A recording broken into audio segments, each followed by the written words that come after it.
হাদি হওয়া সম্ভব না।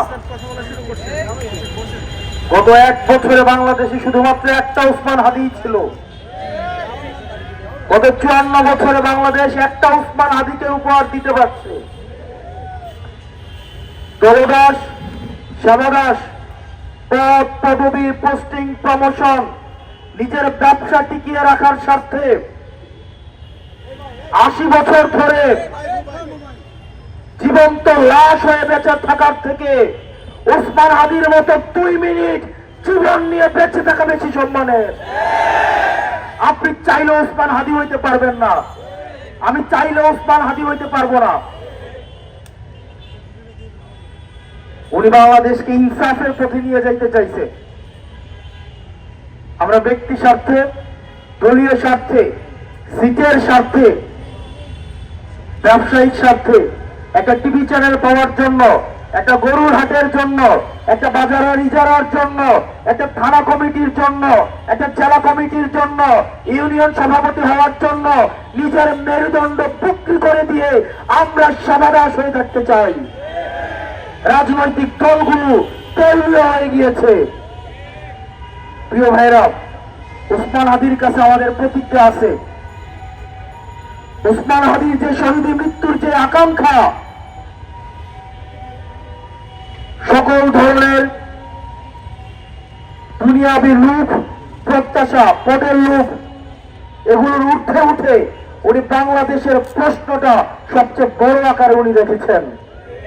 দুর্ভাগ্যজনক বিষয়, আমরা ওনাকে ধারণ করতে পারি নাই। গতকালের গুলিটা ওসমান হাদির মাথা দিয়ে ফুটো করে যায় নাই, এটা বাংলাদেশের প্রত্যেকটা মানুষের বিবেক ফুটো করে গেছে। আমরা আওয়ামী লীগের সাথে এখন সবাই পরকিয়া করি। বিশ্ববিদ্যালয়গুলোতে এসে আওয়ামী লীগ এখন মিছিল করে, মিটিং করে। গত 17 বছর আওয়ামী লীগ সেবা নিছে আওয়ামী লীগ নামে, এখন সে হয়েছে আওয়ামী লীগের শিক্ষক, টকশোর বুদ্ধিজীবী, সাংস্কৃতিক কর্মী, নাট্যকর্মী। ফ্যাসিস্টের কোন ধরনের বাংলাদেশে কোন স্পেস হবে না, সে যেই নামেই থাকুক না কেন। এখন যে গুলশানের ছাত্র পার্টি নামে এই কুলাঙ্গাররা আবার ঐক্যবদ্ধ হচ্ছে, ওসমান হাদি ভাইয়ের রক্তের শপথ ওদেরকে বাংলাদেশে 1 ইঞ্চি জায়গা দেওয়া হবে না।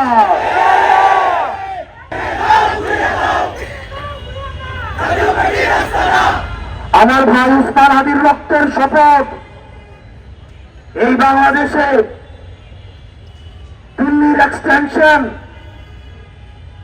ইন্ডিয়ার আধিপত্য এই বাংলাদেশে কোন ফর্মেই, কোন ব্যক্তির মাধ্যমে, কোন ইনস্টিটিউশনের মাধ্যমে, টকশিজীবীর মাধ্যমে, পেশাজীবীর মাধ্যমে এই বাংলাদেশে কোনদিনও আর ঢুকবে না। প্রিয় বাংলাদেশবাসী, আপনাদের ঐক্যবদ্ধ থাকতে হবে। আপনি নানা মতের হইতে পারেন, নানা পথের হইতে পারেন, আপনি ডানপন্থী, বামপন্থী, মধ্যপন্থী, আপনি যেই পন্থী হন না কেন, আমাদের একটা জায়গায় আমাদের এক হইতে হবে। আমরা এইখানে যারা আছি, আমরা হচ্ছে বাংলাদেশ পন্থী। আপনি কি হাত উপরে বাঁধবেন নাকি মাঝে বাঁধবেন? আপনি কি হাত ছেড়ে নামাজ পড়বেন নাকি বেঁধে নামাজ পড়বেন? আপনি ডানপন্থী হবেন নাকি বামপন্থী হবেন? মিলাদ পড়বেন কি পড়বেন না? শাহবাগে গান গাইবেন কি গাইবেন না? এই কালচারাল ফাইট গুলো বাংলাদেশে এনে মনে রাখতে হবে, এগুলো ফ্রিঞ্জ এলিমেন্ট আমাদের মধ্য দিয়ে আমাদের জাতীয় ঐক্যকে বারবার প্রশ্নবিদ্ধ করা হয়। আমাদের সামগ্রিক স্বার্থ আমাদেরকে শত্রু চিহ্নিত করতে হবে। আমাদের বাংলাদেশের শত্রু আওয়ামী লীগ এবং ইন্ডিয়া। আল্লাহর দোহাই লাগে আপনাদের কাছে, আপনারা যারা রাজনৈতিক দলগুলো আছেন, আপনাদের ছোট ছোট ব্যক্তি স্বার্থের ঊর্ধ্বে উঠে এই ছোট ছোট বিষয়ে বাহাস না করে এই প্রজন্মটার দিকে তাকায়া, ওসমান হাদির প্রজন্মের দিকে তাকায়া আপনারা ব্যক্তি স্বার্থের ঊর্ধ্বে উঠে, দলীয় স্বার্থের ঊর্ধ্বে উঠে আপনারা বাংলাদেশটাকে ধারণ করেন। আমরা কিন্তু জানি কারা কারা ইন্ডিয়ার সেটেলমেন্টে এসে ক্ষমতায় যাইতে চায়, কারা কারা আমেরিকাকে মেনটেন করে, চীনকে মেনটেন করে? বাংলাদেশের ক্ষমতা নির্ধারিত হবে বাংলাদেশ থেকে, সীমান্তের বাইরে থেকে বাংলাদেশের ক্ষমতা নির্ধারিত হবে না।